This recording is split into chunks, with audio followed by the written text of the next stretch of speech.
Graça e a paz do Senhor Jesus. Eu sou o presbítero Geraldo Jordão e esta é a série sobre as bases de fé da Igreja de Cristo do Brasil. Hoje nós vamos falar sobre o governo teocrático congregacional. Vamos então falar sobre governo teocrático congregacional. Mas antes de entendermos o que esta base de fé significa, nós precisamos compreender um pouco mais sobre os tipos de governo da igreja e os tipos de governo em geral.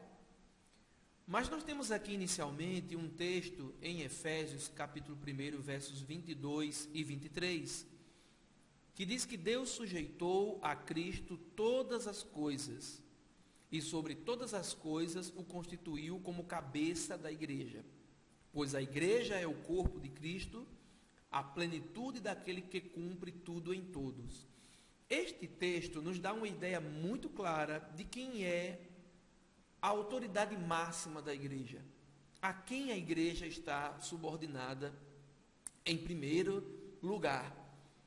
Esta pessoa é a pessoa de Cristo, aquele que deu a sua vida pela igreja, aquele que constituiu a igreja, que nos fez igreja. Então, esse texto já coloca muito claro que a maior autoridade em termos da condução do destino da igreja é o próprio Senhor Jesus Cristo. Ele é aqui descrito como cabeça, como aquele que controla o corpo, aquele que toma as decisões a respeito dos destinos do corpo, aquele que conduz o corpo, que é aqui mostrado como a igreja, identificado como a igreja de Cristo. Que tipos de governo existem? Isso em termos gerais. Você já deve conhecer esses termos que estão aparecendo aí: monarquia, oligarquia e democracia. O que é uma monarquia? É um tipo de governo onde você tem um soberano, alguém que decide monocraticamente, né? Ou seja, decide de acordo com a sua livre vontade sobre os destinos de um povo, de uma nação. Nós temos isso aí na figura de um rei, de um imperador, né? Bem representado. Oligarquia. A oligarquia é quando você tem não apenas uma pessoa, mas um grupo de pessoas detém o poder. Um grupo de pessoas exerce a soberania. E a democracia? A democracia é um tipo de governo onde o povo elege seus representantes e estes representantes tomam decisões e conduzem o destino da nação, representando este povo, em nome deste povo. Portanto, o povo elege e o povo também destitui os seus representantes. Agora, quando se fala em governo eclesiástico, ou seja, governo de igrejas, né? Aqui, notadamente, eu vou me deter ao governo das igrejas cristãs, de origem cristã, ok? Quais são os conceitos sobre esses governos eclesiásticos? Bom, nós temos o governo episcopal, seria esse primeiro tipo de governo, onde você tem a figura de um líder maior, e esse líder maior, ele conduz os destinos da igreja, tá? Então, ele tem autonomia para tomar decisões e fazer com que essas decisões sejam cumpridas, não é? Então, o tipo ou exemplo de governo episcopal mais proeminente é o exemplo da Igreja Católica, onde você tem a figura do Papa, que é a pessoa que conduz os destinos da igreja. É a pessoa que, em última instância, toma as decisões para a condução desse destino da igreja. Tá? Entretanto, não é apenas a Igreja Católica que possui esse tipo de governo. Outras igrejas também evangélicas possuem esse tipo de governo episcopal, onde existe a figura de um líder maior que exerce o poder de decisão, ok? Então, no governo episcopal existe a figura de um líder maior que toma os destinos, ou decide, melhor dizendo, pelos destinos da igreja. Presbiteral, como é esse tipo de governo? No governo presbiteral, você tem presbíteros, que são as pessoas que administram, né? São as pessoas que presidem sobre a igreja, tá? Assim como também no caso do governo episcopal, né? Existe a palavra grega que é traduzida como superintendente, que é também um administrador.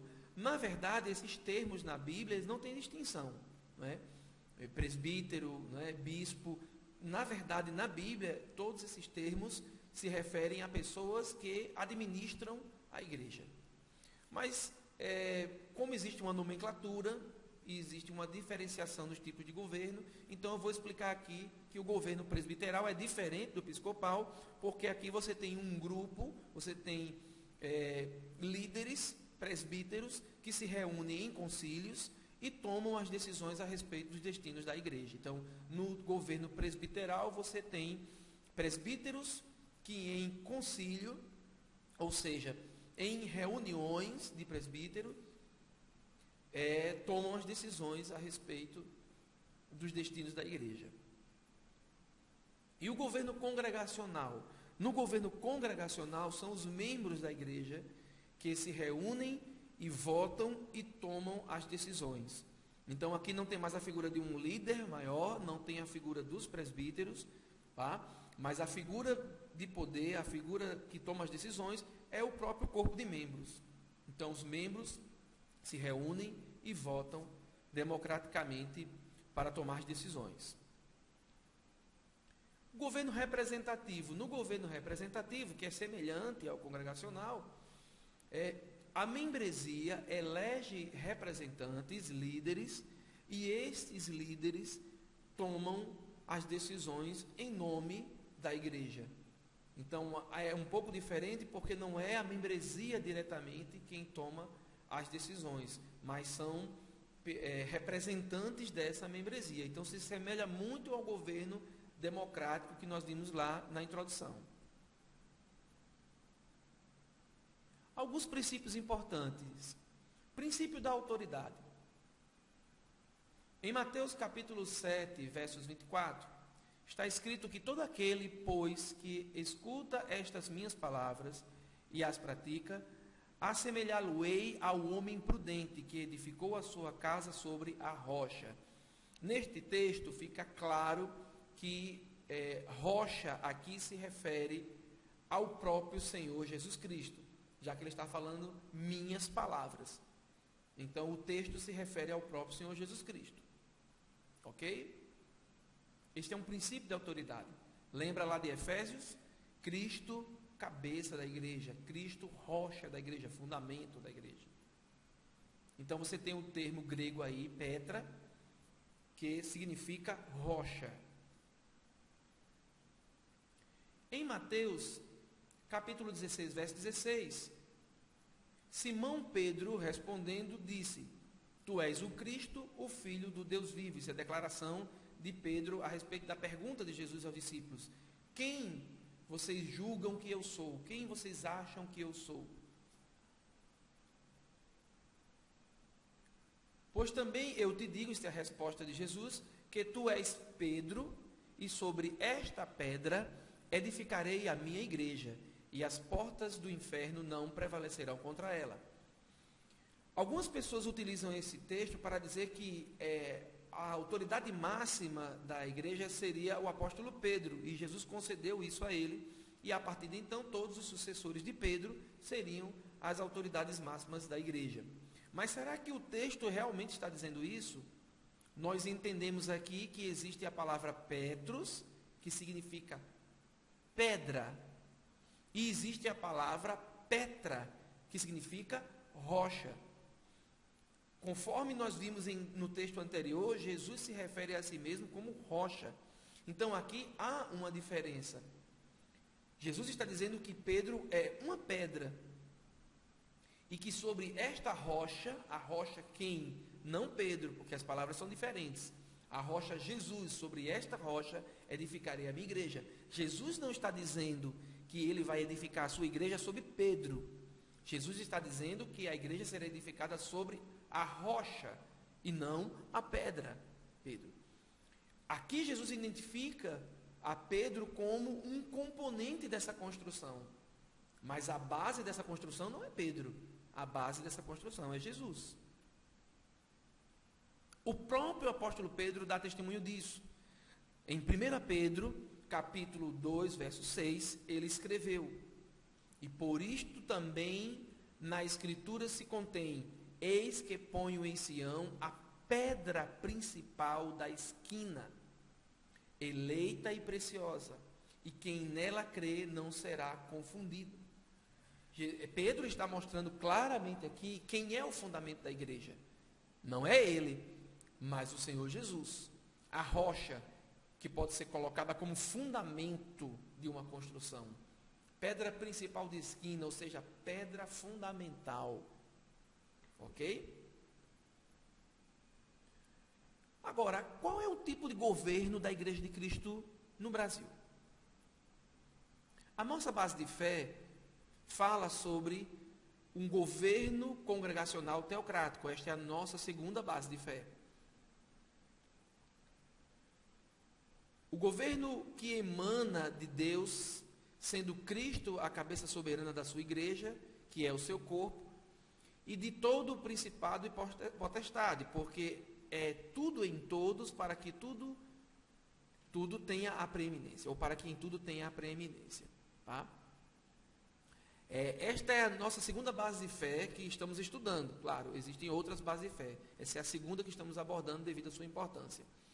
E ela fala sobre um governo congregacional teocrático, né? Um governo que emana de Deus, sendo Cristo a cabeça soberana da igreja. Você vê que isto está baseado nos textos que nós vimos, né? O texto lá de Efésios principalmente. Mas o que é o governo teocrático congregacional? O que significa isto, né? A primeira coisa que a gente precisa entender é: congregacional significa a mesma coisa que democrático? Não. Por que não? Porque congregacional se refere a decisões que são tomadas, né, em conjunto, sim, em conselho, né, e também muitas vezes através da nossa assembleia. Ou seja, nós temos decisões que são tomadas por conselhos de líderes, aí seria o conselho que representa a igreja, mas também temos decisões que são tomadas pela igreja como um todo, pela membresia como um todo, não é? Portanto, ele é ao mesmo tempo congregacional e representativo. Agora a questão é: isto quer dizer que é democrático? Não. Por que não quer dizer que é democrático? Porque na democracia prevalece necessariamente a decisão da maioria. Entretanto, num tipo de governo onde você tem o teocrático congregacional, ocorre que, para que uma decisão ela seja considerada legítima, mesmo sendo tomada por maioria, mesmo sendo votada, ela precisa passar pela análise, pelo crivo dos princípios das escrituras sagradas. Então aí está a diferença. É possível que seja tomada uma decisão democrática e que vá de encontro ao que ensina a Bíblia, sim. Então, no caso da Igreja de Cristo, essa decisão não é válida.